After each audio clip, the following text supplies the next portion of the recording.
kalau dibiarkan mereka ni berdua langsung tak ada babysit ataupun Angela tak tolong ataupun daripada Kaja daripada pasukan e-sport tak tolong Bruno ni, awak rasa kalau 1v1 siapa yang akan? Saya rasa hampir mustahil. Kalau ada Bruno ni memang dia akan tekan gila-gila dekat gold lane, cuba sedaya upaya, kalau tak dapat first blood, bawah 5 minit pertama, cuba dapatkan first turret. Kalau diorang tak buat, saya rasa agak bazir.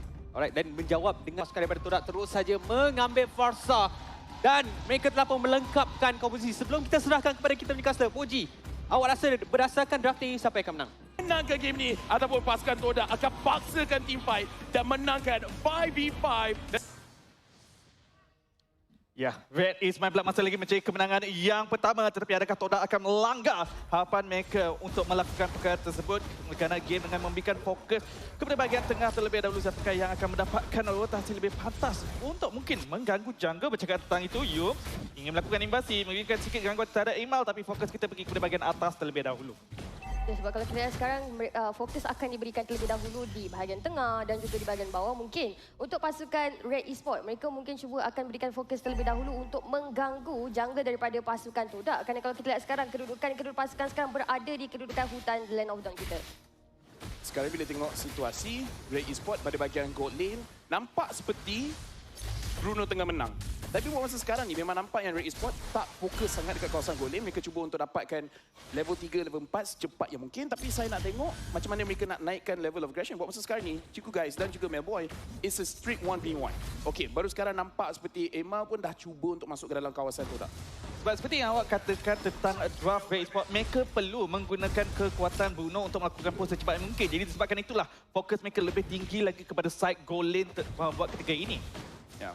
Ini satu je yang saya nak cakap. Bruno bila dah dapat satu item, lagi dengan dia punya Wave of the World, saya rasa mereka dah boleh mulakan perlawanan. Tapi antara yang mereka kena hati-hati adalah Formis yang menggunakan Terizla dekat sini. Sebab dia punya counter engage, dia akan menyebabkan nak keluarkan basic attack pun susah. Dan itu antara benda yang kita susah nak explain, melainkan kita sendiri pernah rasa. Kita kena tangkap dengan dia punya penalty zone. Semua orang cakap attack je. Tapi attack tu tak dapat nak keluar lagi sebab build dia fokus pada critical, bukan attack speed. Jadi dia punya animation takkan cukup laju. Nak tak nak kena keluar daripada penalty zone. Jadi saya rasa dekat dalam fight yang akan datang, kena tengok macam mana Formis nak hentikan perlawanan daripada Red Esports, hentikan damage yang mereka keluarkan. Ya, benar sekali, dan sekarang fokus diberikan kepada turtle yang pertama, tapi Formis terus masuk ke hadapan dengan adanya penalty zone. Hampir berjaya untuk gugurkan player pada pasukan Red Esports, tapi Imal terus memberikan fokus untuk mendapatkan turtle yang pertama, tapi Kim sebalik menjadi mangsa dari yang pertama daripada pasukan Red Esports. Tapi nampak gayanya di bahagian hadapan Ren QT pula yang terus menjadi mangsa double kill buat rival. 2-0 per minit yang kedua terus saja melakukan invasi jungle. Emal terpaksa menadah, terpaksa melepaskan purple buff beliau buat ketika ini.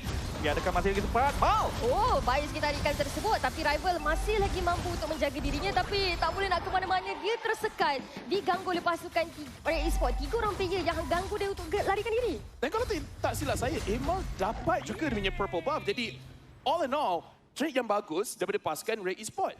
Pasukan Todak, mereka menang fight dekat kawasan turtle hanya disebabkan composition mereka punya draft sesuai dekat dalam team fight, manakala Red Esports dia sesuai dekat lane. Dan sekarang ni Ciku Guys 1v1 dengan Melboy, tetapi tapi nampaknya masih lagi ada hard guard untuk berikan bantuan nyawa tambahan untuk Ciku Guys. Tapi tadi sebarang masalah, walaupun tadi kalau kita lihat Melboy mengeluarkan damage yang agak besar daripada bola yang dikeluarkan daripada Bruno tersebut. Tapi fokus kita perlu diberikan kepada goal plating yang mampu, yang telah diratah oleh Melboy sebentar tadi. Sebab kita tahu itu adalah syarat kemenangan Red Esports buat ketika ini.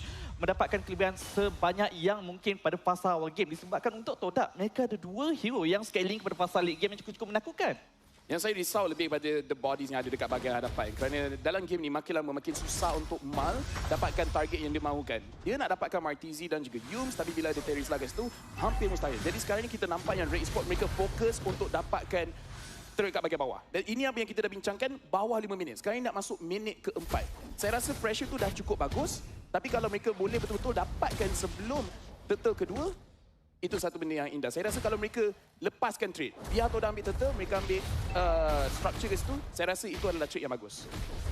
Tapi bagi pendapat saya pula, mereka masih dalam tempo yang betul, masih lagi selari dengan matlamat mereka. Manakala untuk Todak, dengan adanya kehadiran pasar dekat sini, mereka perlu gunakan kelebihan high ground untuk memperlahankan push Red Esports. Tapi, sahabat sebentar. Oh, terpaksa menggunakan hard guard terus, tapi nampak gayanya Formis terus ditumbangkan terlebih dahulu. Fokus akan terus diberikan pada turtle yang kedua, tapi rival pula sebaliknya menjatuhkan turtle yang kedua.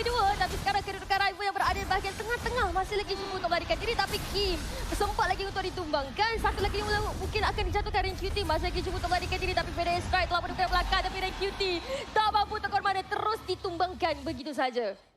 Dekat sini mungkin kita boleh critical sikit di mana Ray Esports mereka punya team fight tadi sangat tak kemas.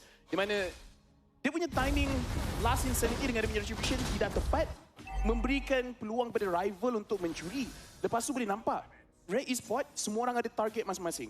Kalau mereka fokus pada satu, mungkin mereka dapat. Tapi sebab seorang ke sini, seorang ke sana, lelas tak dapat apa-apa.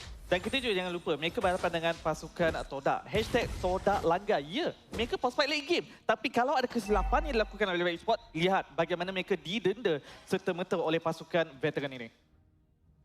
Ya, dan sekarang kita cuba untuk saksikan di kedudukan minit yang kelima. Seperti ada lalat tadi sebenarnya, saya tidak pasti lalat tu datang dari mana. Dan sekarang kalau kita lihat untuk kedudukan Chico Guys, dia telah melakukan satu shot play. Tapi Chico Guys, dia tu ditumbangkan begitu saja menghadap dua player daripada pasukan Ray Esports di bahagian top lane. Sekarang kita juga tengok di mana Melboy juga dah boleh keluarkan damage yang cukup besar dengan Formis. Formis masuk balik. Oh, penalty zone terus dibuka begitu saja. Tapi Formis terpaksa membagikan fikir yang ada untuk melarikan diri. Tapi Formis masih lagi mampu untuk menahan diri pada dia digugurkan. Tapi Formis terpaksa akur dengan kematian dirinya. Partizi telah pun di tempat kejadian. Fede Strike telah pun dibuka dari belakang untuk menumpahkan satu persatu. Mal telah pun digugurkan. Hanya tinggal Melboy dan juga Imal yang sekarang masih lagi ingin mempertahankan kedudukan yang ada bagian bawah. Tapi tarik tersebut terpaksa juga diberikan kepada pasukan Ray Esports. Minit yang ke-6 baru saja berjaya untuk mendapatkan objektif mereka yang pertama. Sedikit perlahan daripada yang sepatutnya. Tetapi ini adalah lebih kepada gerakan Todak yang berjaya memperlambatkan objektif Red Esports. Soalnya perkara ini perlu diteruskan tanpa henti. Kerana Red Esports masih lagi berada di bahagian hadapan daripada segi ekonomi tak begitu jauh. Ya. Tapi itu yang menjadi masalah kepada Red Esports buat ketika ini. I mean, like, okay, walaupun yes, lambat sedikit minit ke-6, tapi kita nampak macam mana tadi Melboy, dia glitching semua sekali. Dia punya HP tak turun sangat pun, dia dapat elak ke semuanya dan sekarang ni Turtle telah dimulakan. Emang tadi dia melakukan kesilapan menyebabkan rival boleh mencuri. Sekarang ni Martizi juga berada dalam keadaan yang dekat tapi Kim dia dapatkan Yums. Baik sekali tapi sekarang Formis terus masuk ke hadapan tapi rival berjaya untuk mendapatkan turtle tersebut. Rank QT mungkin akan digugurkan. Tapi Martizi pula seraya dijatuhkan. Rank QT menjadi mangsa terus telah digugurkan. Satu lagi mungkin akan dikejar. Formis terus ditumbangkan. Rival tak mampu ke depan-depan terus memberikan double kill Emal. Hanya tinggal Chico Guys. Chico Guys masih lagi mampu untuk mempertahankan dirinya agar nyawa tidak diambil oleh pasukan Ray Esports. Saya cuma nak katakan double petrify daripada Red Esports memberikan nilai yang cukup besar. Tapi sekarang ini Chico Guys paksa adanya bantuan harga untuk melakukan pertahanan di bahagian tengah. Tapi nampaknya masih lagi berdiri. Melboy tidak berjaya untuk memberikan pukulan yang terakhir. Akhirnya berjaya. Kita tadi pun nampak Melboy dia very disciplined. Dia boleh sepak bola ke Chico. Tapi macam tak. Nak dapatkan turret terlebih dahulu. Sebab bila nak dapatkan advantage dekat dalam game ni, Ray Esports ada 2,500 gold advantage. Tak membawa apa-apa makna kalau turret tu masih berdiri tegak. Jadi sekarang ni kita tengok instant Berjaya untuk menangkan petrify dengan begitu efektif. Menahan 3 ahli pasukan Todak. Tapi sekarang ni di bahagian atas. Oh, rival untuk mencari alternatif kerja. Tapi Chico Guys cuba memberikan fokus untuk tarik tersebut. Mal telah pun digugurkan. Rank QT dengan adanya Black Dragon Form. Cuba lagi untuk mencari nyawa yang mungkin sempat untuk ditumbangkan. Chico Guys terpaksa mendapatkan harga daripada belakang. Tapi Imal akan terus dikejar. Imal terus ditumbangkan begitu sahaja. Memberikan lagi satu nyawa buat pasukan Todak. and selama tu Bruno proxy lane. Dia yang cut lane. Jadi memang dekat lagi dia. Oh, damn! Oh, sayang sekali. Kenapa dia recall kat situ? Saya pun tak terkata. Tapi sekarang ni asalkan dua Todak masih lagi diteruskan di bahagian atas. Cubaan untuk melakukan pertahanan. Flicker yang cukup berbazir sebentar tadi. Reaksi yang selalu pandang Todak. Tak, itu sengaja. Itu sengaja. Itu macam gaya. Dia nak takutkan. Dia dah rancang daripada semalam. Dia dah rancang. Kalau nampak flicker mesti diorang lari. Betul. Ya, tapi sekarang fokus akan diberikan kepada Lord yang pertama daripada pasukan Todak. Walaupun kalau kita lihat sekarang pasukan Red Esports cuba untuk mengganggu pengambilan Lord tersebut. Tapi kita kalau lihat sekarang Formis mungkin akan ditumbangkan. Tak boleh nak buat apa-apa. Okay. Akan terus dikejar. Tapi sekarang ia... Oh, baik sekali. Game berjaya untuk melakukan satu sinar Lord daripada pasukan Todak. Dan menyebabkan pasukan Todak telah kehilangan 3 player mereka di saat cuba untuk mendapatkan Lord tersebut. Kim the best. Kim, tengok. Ini boleh dengar kat belakang, sorakan orang. Dia masuk bukan setakat, dapat orang, dapat lot terus. Game pertama dia untuk musim yang ke-12 memberikan impak yang cukup besar buat ketika ini. Todak pula berada dalam masalah yang tidak begitu besar disebabkan perbezaan ini masih lagi tidak begitu jauh. Dan kita kena ingat, Todak yang bersifatkan late game untuk game pertama mereka. Mereka hanya perlu untuk melakukan pertahanan saja. Jadi tanggungjawab yang cukup besar akan diberikan kepada Martizi. Sebab play tadi itulah orang panggil dia K to the Y to the Y to the M. Yeah. Ke salah? Entahlah. Betul. Betul lah. Sekarang kalau kita tengok juga daripada perbezaan goal dan juga experience, sebenarnya taklah jauh beza. Dia sebab bila dah masuk minit ke-10, 2000 gol, dia dah start rasa. Tapi bukannya rasa sampai tahap tak boleh nak lawan balik langsung. Jam daripada pasukan Todak, kalau mereka nak fight boleh kerana mereka ada banyak crowd control. Tetapi mereka kena dapatkan Melboy. Tadi kita nampak di mana Formis cuba untuk tangkap dia. Tapi dia masih boleh melarikan diri. Jadi itu adalah kesilapan yang besar pada pendapat saya. Ya, tapi kalau kita lihat sekarang, Lord yang pertama telah pun mula masuk ke pergerakan base pasukan Esport, tapi masih lagi mampu untuk menjatuhkan Lord tersebut. Mal telah pun digugurkan terlebih dahulu. Rival masih lagi cuba untuk bergerak ke hadapan, mencari mangsa yang mungkin boleh didapatkan daripada pasukan Esport. Tapi Rival perlu berunding ke belakang. Thank you dengan Adi yang berada di form. Rival terus ditumbangkan begitu saja. Dan kita dapat lihat sekarang, satu nyawa berbalas satu nyawa daripada kedua-dua pasukan sekarang. Ya, walaupun satu berbalas satu tapi cukup untuk memberhentikan asakan yang ingin dilakukan oleh WE Esport. Pasukan Todak masih lagi mampu untuk mempertahankan inhibitor turret mereka dan itu yang lebih penting lagi dibuat ketika ini. Membeli lebih banyak masa lagi supaya mereka dapat scaling dengan lebih lama. Sekarang ni bila tengok situasi, yang saya kena cakap adalah Martizi walaupun nampak KDA dia cantik, 4-1-7. Tapi saya rasa dia punya impact kena besar lagi. Kalau dia boleh pecahkan Emma punya Viraga Armor sebelum dia mendapatkan dia punya maximum stack daripada dia punya passive, keadaan jadi lagi bagus. Sebab kita boleh nampak damage yang dikeluarkan oleh Export adalah true damage. Menentang dengan Fredrin, itu adalah satu counter yang bagus. Jadi untuk pastikan Rival boleh hidup dengan lama, nak tak nak, Martizi kena fokuskan dia punya damage kepada Emal. Tapi itu adalah susah sebab dia nak fokus juga pada Melboy. Dan sambil dia nak kejar Melboy, sambil dia nak kejar Emal, tiba-tiba K to the Y to the Y to the M, petrify, and then hilangkan dia terus. Itu adalah untuk Todak. Manakala untuk WE Esport pula, ya, mereka ada Van QT. Black dengan form untuk pergi kepada bahagian backline. Tapi siapa yang ingin dicari? Adakah Martizi ataupun Chiku, guys? Kedua-duanya mempunyai damage yang cukup besar buat ketika ini. Saya rasa kena kejar Martizi. Jadikan burung ni jadi penguin. Letakkan di dalam air. Nak contribute apa-apa ke dia ke nak gelak? Gelak tak habis lagi. So, tapi tak apa, kita berikan fokus sekarang pada minit yang ke-12. Sebab kalau kita lihat, untuk pasukan Esport, benar, kita sepatutnya untuk pasukan Esport sekarang mungkin mereka akan berikan fokus untuk dapatkan Martizi atau mungkin Chiku, guys. Kerana damage yang boleh dikeluarkan oleh kedua-dua player ini cukup besar. Tapi pasukan Esport juga, mereka tak akan boleh berikan lot ini secara percuma buat pasukan Todak. Tapi Van QT dah pun membazirkan Black Dagger form, manakala Todak buat ketika ini boleh sahaja memaksa, tapi Emal menahan begitu lama Rival dan juga Formen. Tapi di bahagian tengah, mereka ingin menjatuhkan inhibitor turret. Itu fokus WE Esport. Todak, apakah respon yang akan diberikan?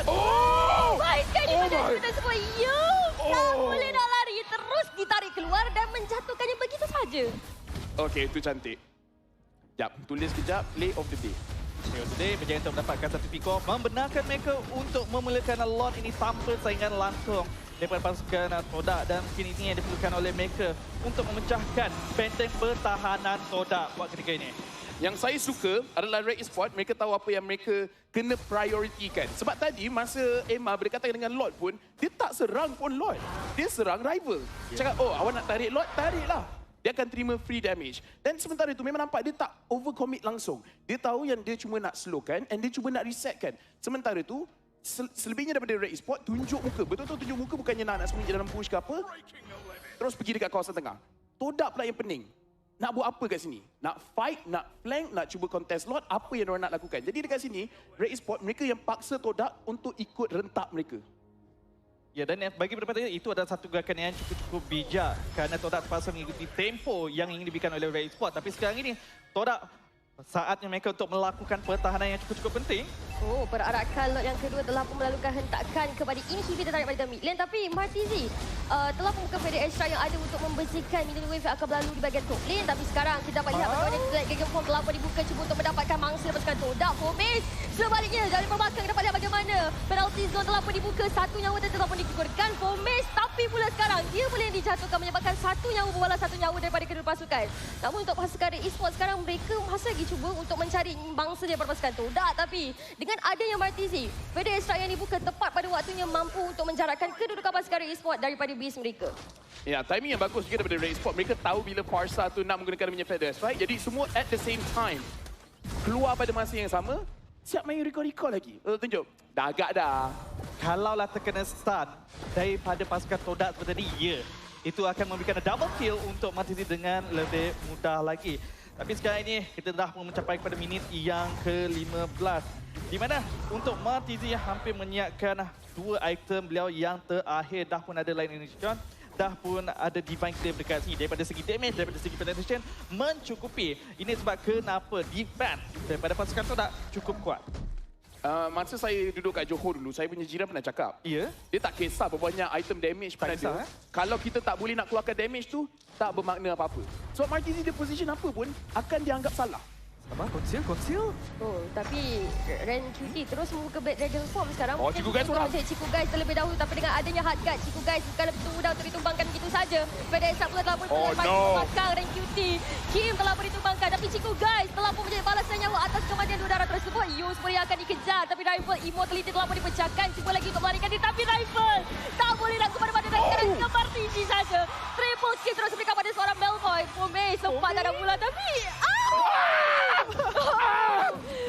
Macam nak bagi tahu jadikan dalam musuh.